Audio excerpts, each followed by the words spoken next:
جو ہمارے نظروں سے گزر چکے تھے اس کے حوالے سے کوئی تبدیلی لائی جا سکے۔ بعد میں مجھے جب اندازہ ہوا کہ گلگت بلتستان کے لیے بہترین اور موزوں ترین پلیٹ فارم جو کہ عوامی ایکشن کمیٹی کے نام سے مرز وجود میں آیا تھا، اس فورم میں اترنے کے بعد ہمیں اندازہ ہوا کہ گلگت بلتستان کے معروضی حالات کے پیش نظر اگر کوئی فورم جو گلگت بلتستان میں بلا تفریق مسلک، بلا تفریق قوم، نسل، جو بلا تفریق جو ہے نا لسانیت، اگر وہ نمائندگی کر سکتا ہے تو وہ عوامی ایکشن کمیٹی کے پلیٹ فارم ہے۔ تو پھر اس کے بعد سے ہم نے اپنی تمام تر صلاحیتیں اس عوامی ایکشن کمیٹی کے فورم کے اوپر ہی ہم نے صرف کر دی، تاکہ یہ فورم ایک غیر متنازع فورم ہے تمام جماعتوں کے لیے، تمام مذاہب کے لیے، گلگت بلتستان کی جملہ عوام اور قوم کے لیے ایک امید کی کرن بن چکا تھا، جس کے بیس پہ ہم نے عوامی ایکشن کمیٹی کا انتخاب کیا اور الحمدللہ آج تک، اور میں گزشتہ تقریباً 5 سال میں عوامی ایکشن کمیٹی کا چیئرمین رہا، اور اس چیئرمین شپ میں رہتے ہوئے جہاں بھی ہم سے ممکن ہو سکتا تھا، سب سے پہلا ہمارا جو منشور تھا وہ گلگت بلتستان میں امن و امان کے حوالے سے تھا۔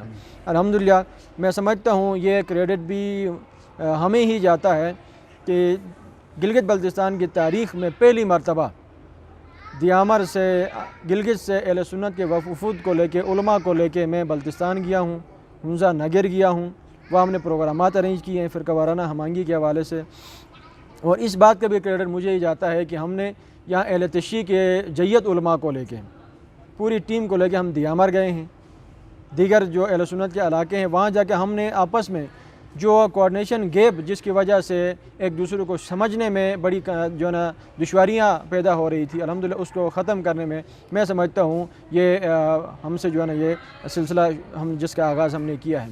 تو اب بھی الحمدللہ عوامی ایکشن کمیٹی آپ کے سامنے ایک فورم ہے، اس فورم کے حوالے سے ہماری خدمات گاہے بگاہے قوم کے لیے سامنے ہیں۔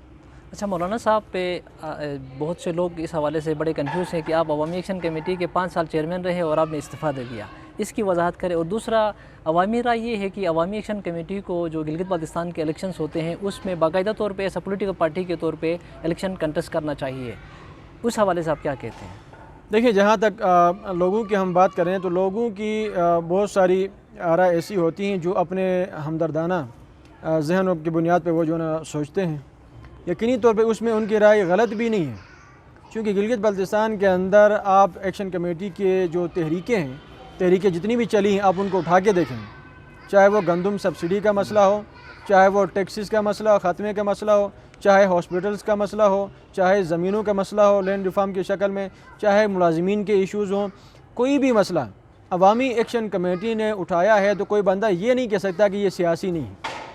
یقینی طور پہ یہ سارے ایشوز سیاسی ہی ہیں۔ اب ہم جو آئینی حیثیت کے اوپر ہم بات کرتے ہیں، گلگت بلتستان کی شناخت پہ ہم بات کرتے ہیں، قومی سٹیٹس پہ ہم بات کرتے ہیں، اور جو ہے نا بے روزگاری پہ بات کرتے ہیں، نوجوانوں کے حقوق پہ بات کرتے ہیں، تعلیم و تربیت پہ بات کرتے ہیں، تو میں سمجھتا ہوں یہ بیسک بنیادی طور پہ یہ سیاسی پولیٹیکل یہ ایشوز ہیں۔ تو اس بنیاد پہ لوگ یہ کہتے ہیں کہ ان کو سیاست میں آنا چاہیے، اور سیاسی بنیادوں پہ، اور دوسری وجہ یہاں پہ یہ ہے کہ چونکہ لوگوں نے عوامی ایکشن کمیٹی کی کارکردگی کو دیکھا ہے، بالکل ہم نے کسی جماعت کے جو ہے نا طور پہ یا کسی ایسے فورم کے طور پہ صرف بیان بازی سے ہم نے کام نہیں لیا ہے۔ الحمدللہ عوامی ایکشن کمیٹی نے جو بھی تحریک اٹھی ہے عوام سے اٹھی ہے، عوام کے ذریعے اس کا اختتام ہوا اور عوام کے ذریعے وہ مسائل حل ہوئے، تو یہی اسی بنیاد پہ عوامی ایکشن کمیٹی کے اوپر عوام کا اعتماد ہے، عوام کی امیدیں ہیں اس فورم کے اوپر سے۔ لیکن ہمارے لیے کچھ مسائل، جیسے ابھی آپ نے فرمایا کہ میں چیئرمین 5 سال رہا اور میں نے الیکشن میں آنے کے لیے میں نے باقاعدہ استعفیٰ دیا، اس کے کچھ وجوہات تھے۔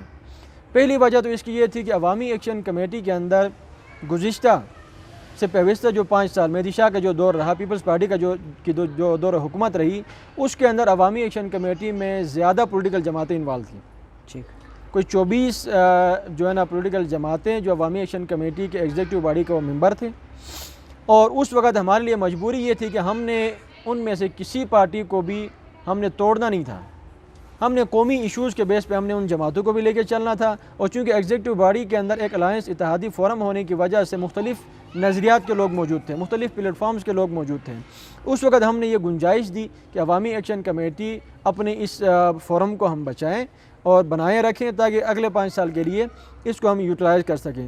تو اس وقت ہمارا یہ فیصلہ ہوا، 2015 کی میں بات کر رہا ہوں، اس وقت ہمارا یہ فیصلہ ہوا کہ عوامی ایکشن کمیٹی جو ہے اس کی مرکزی کابینہ تحلیل کر دی جائے گی، اور اس کے بعد ایگزیکٹو باڈی کے اندر جو لوگ ہیں وہ اپنی پارٹی بیس پہ، عوامی ایکشن کمیٹی کے فورم سے نہیں، اپنی پارٹی بیس پہ یہ آزادانہ حیثیت سے اپنا وہ انتخاب لڑ سکیں اور الیکشن میں لوگوں کے سامنے اپنی کارکردگی کا اظہار کر سکیں۔ تو اس کے بعد مسلم لیگ نون کی جو گورنمنٹ آئی اس کے اندر ہمیں جو سیاسی پولیٹیکل جو جماعتیں تھیں ان کا رجحان ہمیں کم ملا۔ اب چونکہ یہ جو ہماری وفاقی جو سیاسی جماعتیں ہیں ان کو بھی اندازہ ہے کہ عوامی ایکشن کمیٹی کا مقابلہ ہر جماعت کے ساتھ ہونا ہے، ہر جماعت نے ایکشن کمیٹی کے سامنے آنا ہے، چونکہ پہلے پیپلز پارٹی کی گورنمنٹ تھی، ان کو ہم نے ٹف ٹائم دیا، نون لیگ کی گورنمنٹ آئے اس کو ہم نے ٹف ٹائم دیا، اب آگے جو بھی حکومت آتی ہے تو لا محالہ بنیادی طور پہ اپوزیشن کا کردار عوامی ایکشن کمیٹی نے کرنا ہے۔ تو اس بنیاد پہ گزشتہ 5 سالوں میں ہم نے اس چیز کا اندازہ لگایا کہ جو فیڈرل بڑی جماعتیں ہیں گلگت بلتستان میں وہ عوامی ایکشن کمیٹی سے کھسک گئی، نکل گئی، کیونکہ مستقبل میں عوامی ایکشن کمیٹی نے ان کو اپنے لیے خطرہ محسوس کیا۔ جب وہ جماعتیں نکل گئیں تو ہم نے پھر کوشش یہ کی کہ چونکہ عوامی ایکشن کمیٹی کی کارکردگی یا ان کا بیس کسی پولیٹیکل بیس پہ نہیں تھا، کسی جماعت کے بلبوتے پہ، کسی جماعت کے کاندھے پہ نہیں تھا، ہم نے الحمدللہ شروع دن سے اللہ کے اعتماد عوام کا سہارا لیا ہوا تھا، آج بھی الحمدللہ ہم اسی اللہ کی ذات پہ ہمارا اعتماد ہے اور عوام کا سہارا ہے جس کے بیس پہ ہم فیلڈ پہ اترتے رہے۔ اور گزشتہ 5 سالوں میں آپ نے خود بھی اندازہ لگایا ہوگا کہ جو پولیٹیکل جماعتیں جو ہے نا گلا پھاڑ پھاڑ کے تقریریں کرتی رہیں اور عوامی ایکشن کمیٹی نے اس ایشو کو اٹھایا تو یہ لوگ پیچھے ہٹ گئے۔ تو اس دفعہ عوامی ایکشن کمیٹی نے باقاعدہ طور پہ، اور میری استعفیٰ دینے کی مین وجہ یہ تھی کہ چونکہ میں پچھلے 2015 کے فیصلے کے بعد میں چیئرمین منتخب ہوا تھا، اور اس فیصلے کو تبدیل کرنے کے لیے لا محالہ ہم نے اگلی کیبنٹ بنا کے اس پہ ہم نے فیصلہ کرنا تھا۔ اس کے لیے میں نے الیکشن میں آنے سے پہلے باقاعدہ طور پہ ایگزیکٹو باڈی سے میں مستعفی ہوا، چیئرمین شپ سے میں مستعفی ہوا اور ایگزیکٹو باڈی کا ممبر برقرار رہا۔ تو ابھی بھی ہماری عوامی ایکشن کمیٹی کی مشاورت اس بات پر جاری ہے کہ آیا عوامی ایکشن کمیٹی کا آمدہ الیکشن میں کیا رول ہونا چاہیے، کیا کردار ہونا چاہیے۔ اس پہ بیسک 2 چیزیں میں آپ کو بتا دوں۔ عوامی ایکشن کمیٹی کا رائے آمدہ الیکشن میں 2 بنیادوں پہ ہوگا۔ ایک، گلگت بلتستان کے اندر چونکہ ہمیں جو چیزیں نظر آ رہی ہیں کہ اس دفعہ موجودہ انتخابات فرقہ واریت کی طرف جانے کا اندیشہ ہے، فرقہ واریت کی طرف میں سمجھتا ہوں کوئی فرقہ مذہبی تنظیم نہیں لے کے جائے گی، قومی تنظیم نہیں لے کے جائے گی، یہی ہماری وفاقی سیاسی جماعتیں جو اینڈ الیکشن پہ آ کے جو ہے نا مذہب کا سہارا لیتے ہیں، مذہبی شخصیات کا کاندھا استعمال کرتے ہیں، اس دفعہ بھی وہی موضوع ہمیں آگے چھڑتا ہوا نظر آ رہا ہے۔ تو اس حوالے سے عوامی ایکشن کمیٹی کی مداخلت میں سمجھتا ہوں آمدہ الیکشن میں نہایت ضروری ہے، تاکہ اس فرقہ وارانہ، چونکہ ہمارا بیسک جو موقف ہے وہ گلگت بلتستان کا امن ہے، امن ہوگا تو ترقی ہوگی، امن ہوگا تو تعلیم ہوگی، امن ہوگا تو صحت برقرار ہوگی، اور امن ہوگا تو آپ کے آئینی ایشوز جو ہیں جن پہ بات کرنے کا موقع میسر ہوگا۔ اور میں سمجھتا ہوں یہ جو ہمارے لیے الیکشن تک کا جو ماحول ہے اس کو مینٹین رکھنے کے لیے کسی نہ کسی تناظر میں عوامی ایکشن کمیٹی کو ہم سیاست میں انوالو رکھیں گے۔ دوسری بات، عوامی ایکشن کمیٹی کے کچھ ایسے افراد جن کی زندگیاں، جن کا جو ہے نا 8-10 سالہ کیریئر جو عوامی ایکشن کمیٹی کے پلیٹ فارم سے عوامی خدمت کرنے میں گزرے ہیں، چاہے وہ کسی پارٹی کا فرد ہو، چاہے وہ کوئی آزاد امیدوار ہے یا آزاد فرد ہے جو کسی پارٹی سے وابستگی نہیں رکھتا ہے، ہماری ترجیحات ان کے ساتھ ہیں۔ ترجیحات سے مراد یہ ہے کہ چونکہ پارٹیاں تو بہت ساری رہی ایکشن کمیٹی کے اندر، لیکن کردار ان کا وقتی طور پہ رہا ہے۔ مثال کے طور پر گندم سبسڈی کی تحریک میں نون لیگ ہمارا حصہ تھی، پیپلز پارٹی نہیں تھی۔ ان کی ترجیح تھی کہ اپنی حریف جو پارٹی ہے ان کے سامنے انہوں نے ڈٹ کے اپنا اپوزیشن کا رول پلے کرنا تھا۔ اب اس کے بعد گندم سبسڈی کے معاملے میں اور دیگر معاملات میں، ٹیکسز کے معاملے میں مختلف پارٹیاں ہماری ایکشن کمیٹی میں آتی رہی، جاتی رہی۔ تو اس پہ ہمیں یہ کیا ہے کہ انفرادی طور پہ ایگزیکٹو باڈی کے ممبر انفرادی طور پہ کسی ایسے فرد کی جو باکردار ہوں، عوامی ایکشن کمیٹی کے پلیٹ فارم سے ان کی خدمات بھی ہوں، آزادانہ طور پہ ہم ان کی انشاءاللہ بھرپور حمایت کریں گے۔ ٹھیک۔ اچھا مولانا صاحب، جیسا کہ آپ نے نشاندہی کیا کہ آنے والے الیکشن میں فرقہ وارانہ ماحول کو جو ہے وہ رنگ کو، کلر کو پروموٹ کرنے کی کوشش کی جا رہی ہے، تو ایسی صورتحال میں عوامی ایکشن کمیٹی کے پلیٹ فارم سے آپ لوگوں نے امن کے لیے بھی بہت اہم کردار ادا کیا ہے، مستقل علاقے میں امن کے لیے کیا کچھ کرنے کی، کیا اقدامات اٹھانے کی ضرورت ہے؟ دیکھیے، میں نے تو جیسا بھی میں نے اشارتاً آپ کو فرمایا، امن کے لیے ہم ہر کردار ادا کریں گے۔ ٹھیک ہے۔ چاہے امن کے لیے ہمیں کسی بھی فورم کے ساتھ ٹکرانا پڑے،